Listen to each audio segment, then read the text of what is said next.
바울사도 중심의 예수 증인의 역사를 보라. 16번째. 자, 이번에는 받을 필요가 없는 재판을. 왜 받을 필요가 없어요? 뻔히 다 알고 있는 거예요. 죄가 없는 거 다 알고 있어요. 이미 앞에서 벨릭스를 통해서 다 들어서 다 알고.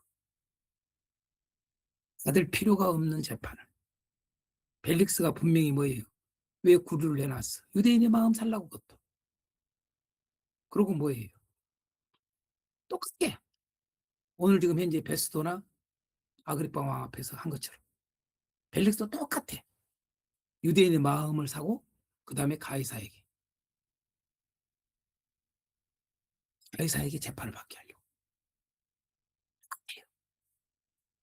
아니 이미 결정났어. 그런데 또다시 이번에는 받을 필요가 없는 재판을 2번이나 다시 받는 모습을 본다 이 말이에요. 2년 동안이나 헤롯궁 감옥에 갇혀 있다. 그렇죠? 한 번은 새로 부임한 베스도 총독 앞에서, 또 한 번은 아그리파 왕과 그의 부인 버니게. 뭐 설명 안 해도 돼요. 그냥 설명하고 싶으면 하세요. 아그리파 왕과 그 부인 버니게는 여러분 누이를 여러분요, 이 아그리파가 왕으로 삼은 거예요. 왕비 삼은 거예요, 여러분요. 그리고 여러 권력자들 앞에서 중요한 죄가 없습니다. 잘못을 전혀 저지른 일이 없음에도 예수님께서 그러셨던 것처럼 참 그렇게 똑같은지 몰라요.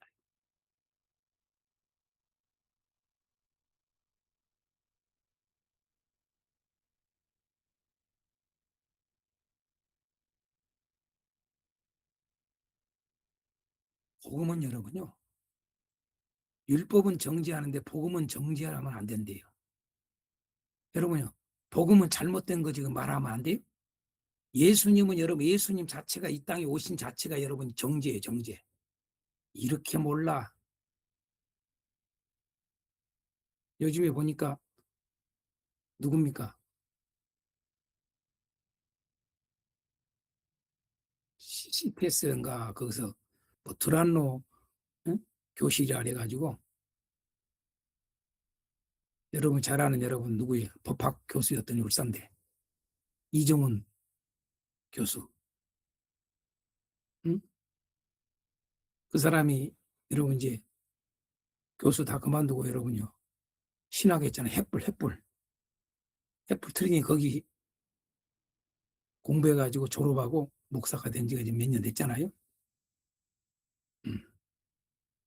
근데 거기에 강의가 나오더라고요. 역대기서 강의를 해요. 똑똑해. 잘해. 어지간한 목사보다 100번 나아요. 목사 된 지가 얼마 안 됐는데도 정말이에요. 잘해요. 그런데 한 가지 딱 내가 방금 이야기한, 율법은 정죄를 하지만 복음은 정죄를 하는 게 아니라, 아직 모르는 거예요. 그러니까 아직도 몰라 성경을. 부분만 아직도 아는 거예요. 상당히 명쾌하는데도 부분만 아는 거예요. 그게 아쉬워. 정확히 전해야 돼. 허투루 말하면 안 돼. 하나님 말씀은 이것도 공부를 해야 되겠다 이런 생각이 들더라고요. 그러나 이건 어지간한 목사님들보다 낫습니다. 목사 된 지가 얼마 안 되는데도 불구하고, 여러분 잘 알다시피 기독교인 된 지도 얼마 안 됐잖아요. 10년도 안 됐어요 아직. 어찌됐든 자, 예수님께서 그랬던 것처럼, 자, 그 이유가 뭔지 아십니까? 이게 핵심이에요. 그 이유가 뭔지 아십니까? 어처구니 없게도 한 번은 유대인의 마음을 얻고자. 재판을 2번 받게 된 게 한 번은 유대인의 마음을 얻고자 재판을 받게 된 거예요. 죄가 없음에도, 잘못을 전혀 저지른 일이 없음에도, 뻔히 다 알고 있는데, 다 이미 드러났는데, 그럼에도 불구하고 또 이렇게 재판을 받아요. 2번이나. 그 이유가 뭐냐 이 말이에요. 그 이유가 뭐냐 이 말이에요. 어처구니없게도 한 번은 유대인의 마음을 얻고자 합니다. 이게 일대지야. 또 하나는 황제에게 상소할 자료를 얻고자 했습니다. 이것도 핑계죠. 자, 이 기막힌 재판을 좀 살펴보겠습니다. 제가 왜 이 기막힌, 여러분, 자, 이 재판을 통해서 바울은 복음을 증거합니다. 이렇게 해도 돼요. 그 복음은 뭐였을까요? 이러면서 첫째로, 이렇게 안 하고, 이건 기막힌 재판을 좀 살펴보겠습니다. 그러니까 재판을 하는 거예요. 첫째로 베스도 총독 앞에서의 재판입니다. 25장 1절에서 12절까지입니다. 자, 이 재판은 핵심이 뭐예요? 유대인의 마음을 사려고 한 재판이었습니다. 이렇게 딱 해주면 돼요. 핵심만. 내용이야 누구나 읽어봐도 다 아니까. 핵심을 몰라서 문제거든요. 항상. 이렇게 제목을 잡아도 되고, 여러분, 복음을 증거했습니다. 예수 부활을 증거했습니다. 더 정확하게. 이렇게 할 수 있어요. 첫째로 예수 부활을 증거한다고 했으니까 예수 부활을 뭘 정했어요? 일대지에서는 의를 행하라. 의를 행하라입니다. 이렇게 해도 되는 겁니다, 여러분요. 자, 아무튼 것만 일단 유대인들이 예루살렘에서 재판 요구를 하잖아요. 이 일대기는요. 유대인들이 바울을 예루살렘에서 재판해달라고. 그 이유는 다른 게 아니에요. 바울을 예루살렘으로 호송할 때 길에서 죽이고자 해요. 아직도 지금 현재 이걸 놓지 않았어. 저 처음부터 그랬잖아요. 응? 아직도 으르렁 어떻게 하면 저놈을 죽일고. 독해. 여러분, 하나님을 잘못 알면 하나님을 믿는 자들 중에 하나님을 잘못 알면 이렇게 독해요. 인간이. 이렇게 악하다고. 못된 이런 악한 자들의 특징이 있어요. 끝까지 괴계를 부리고 음모를 꾸미고 그럽니다. 그걸 아셔야 돼. 왜? 그의 앱이 마귀를 닮았어. 마귀가 하는 일이 그거거든요. 마귀는 끊임없이 우리를 넘어뜨리려고 하고, 그러고 지금도 뭐예요? 우는 사자가 삼킬 자를 찾듯이 여러분 그러고 있는 거예요. 지켜보고 있는 거예요. 어떻게 하면 죽일까 저는. 어떻게 하면 저를 하나님에서 뭘 떨어지게 만들어버릴까. 어떻게 하면 저 이 목사 저것을 갖다가 사역을 못하게 하나님 말씀 바르게 못 전하게 할까. 그게 마귀가 존재하는 이유요. 응? 그 마귀 종자들은 또 거기에 합치해서 이렇게 똑같거든. 자, 재판을 요구하는데 예루살렘에서 여러분요 1절에서 5절까지 이야기는 여러분 시간적으로 맞지 않아서 불발돼 버려요. 그 요구가. 그 이야기예요. 1절에서 5절까지. 시간적으로 맞지 않아. 그래서 그 요구가 불발돼. 1절에서 5절까지. 두 번째로 6절에서 12절은 여러분요 법적으로 맞지 않아서 불발됩니다. 그게 6절에서 12절까지 이야기예요. 요약해 놓은 거예요. 내가요. 법적으로 맞지를 않아서 불발된 거. 이해가 돼요? 나오잖아요.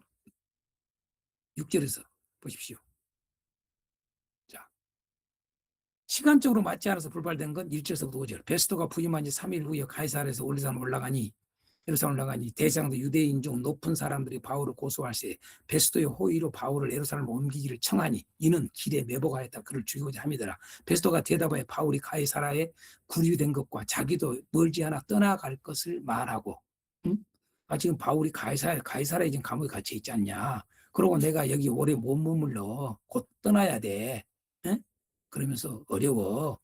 응? 이르되 너희 중 유력한 자들은 나와 함께 내려가서 그 사람에게 많이 옳지 아니한 일이 있거든 고발하라 하니라. 이 1절에서 5절까지. 뭐예요? 시간적으로 맞지 않아서 결국은 불발되잖아요. 그들의 뜻이 안 이루어져. 유대인들이 원했던 뜻이. 그죠? 자, 두 번째로 베스토가 그들 가운데 8일 혹은 10일을 지내는 가이사랴로 내려가서 이튿날 그 다음날 그 말이에요. 재판 자리에 앉고 가자마자 그 다음날 바울을 여러분요 데려다가 재판합니다. 그가 나오면 예루살렘에서 데려온 유대인들이 둘러서서 여러 가지 중대한 사건으로 고발을 하대. 여러분요. 여러 가지 중대한 사건으로 아주 대단한 사건처럼 여러분요 고발을 했다 이 말이죠. 근데 문제는 뭐예요? 증거가 하나도 없어. 응? 근데 아무튼 중대한 사건을 고발했다 그랬어요. 근데 능히 증거를 대지 못한지라. 바울이 변명하여 거기에 대해서 바울이 변명하는 거예요. 자, 유대인의 율법이나 성전이나 가이사에게 내가 도무지 죄를 범하지 아니하였노라 하니 베스도가 유대인의 마음을 얻고자 하여 바울들은 묻되 네가 예루살렘에 올라가서 이 사건에 대하여 내 앞에서 신문을 받으려느냐? 여러분요. 지금 뭐라고 그래요?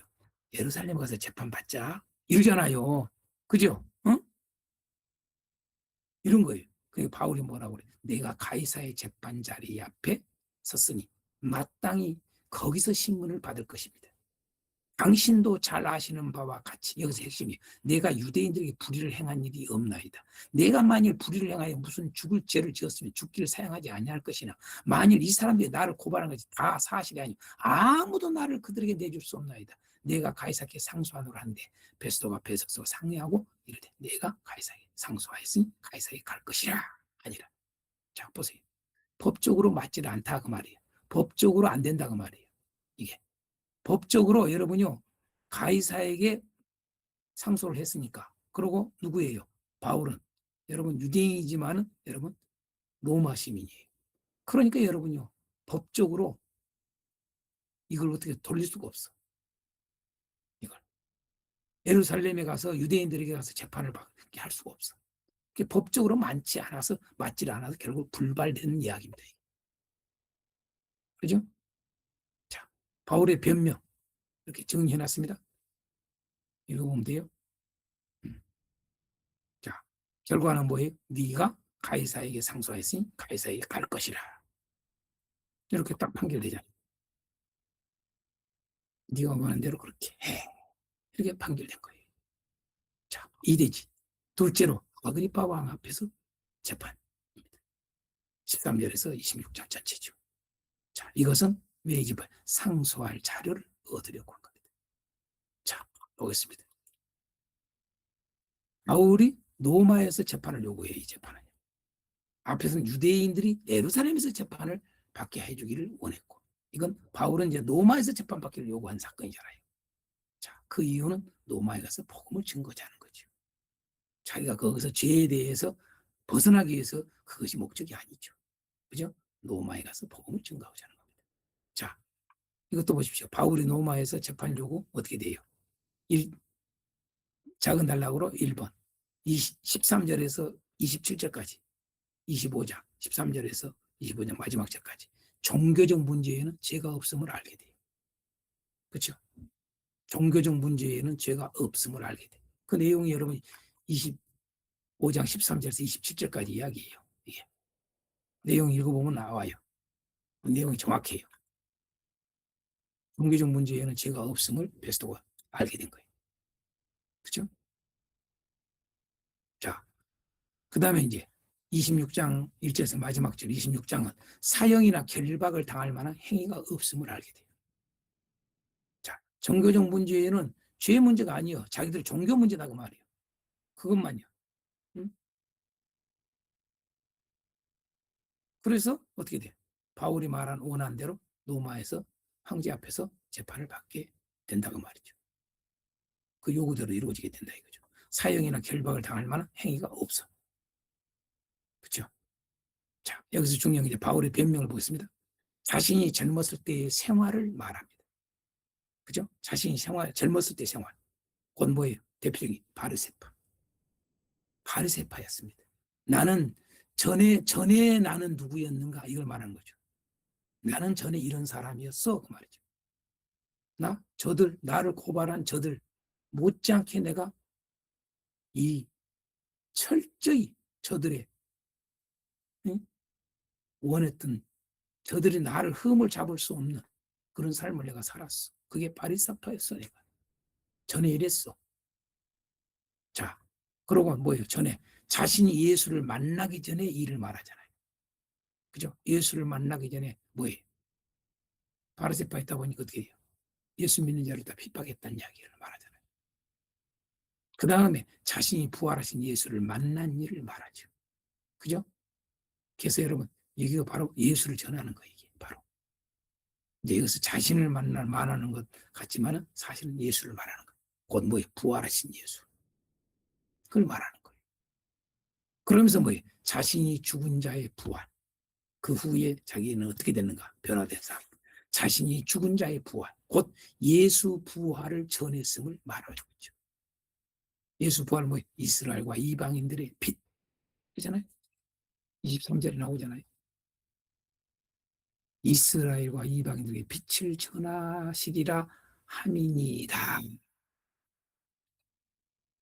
자기는 죽은 자의 부활, 곧 예수 부활, 이스라엘과 이방인들의 빛을 자기가 전했습니다. 지금 전하고 있음을 또한 지금까지 전해왔음을 말하는 거죠.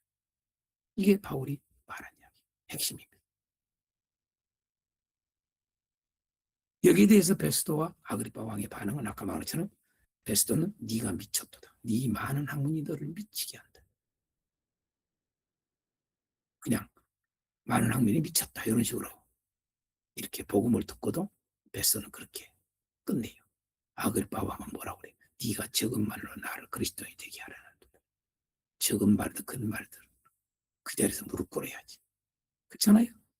지가 왕이면 무슨 소용이 있어.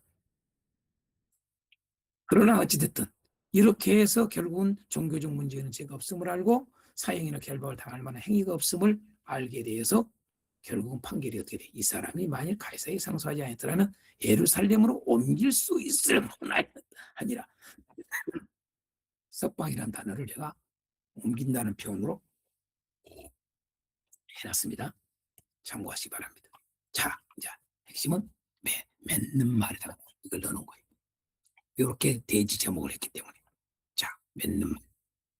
여러분, 이 재판은 어떤 재판이었습니까? 사람들은 재판을 열었지만 바울은 복음을 선포하는 강단으로 만들었습니다. 오늘의 우리의 삶에도 억울한 일과 오해를 받을 때가 있습니다. 그러나 중요한 것은 내가 재판을 받고 있는가가 아니라 그 자리에서도 예수를 증언하고 있는가입니다.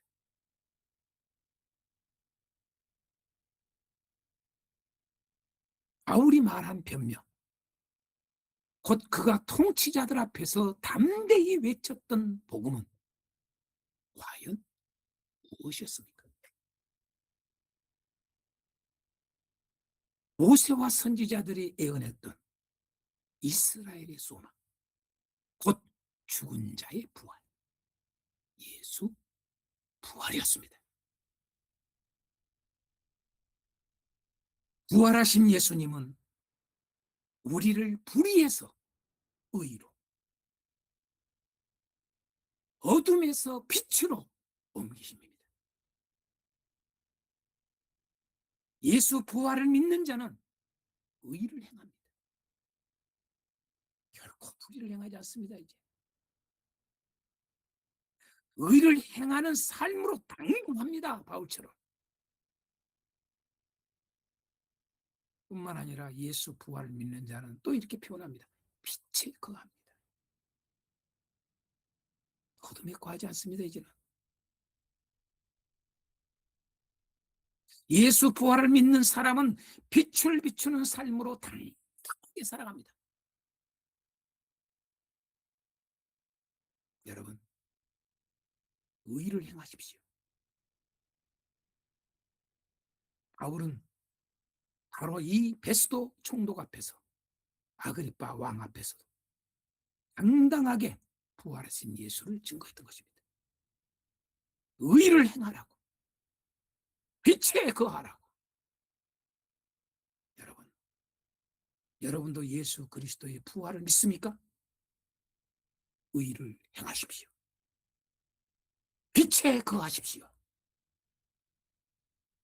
이것이 예수 증인의 삶이요, 예수 부활의 신앙을 가진 자입니다.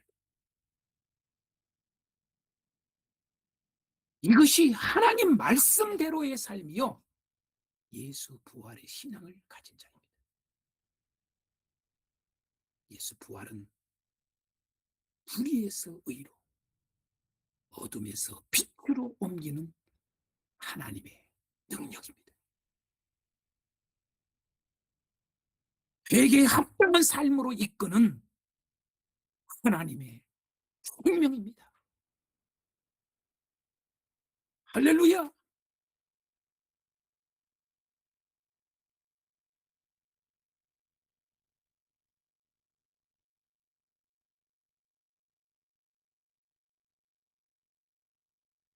이렇게 전해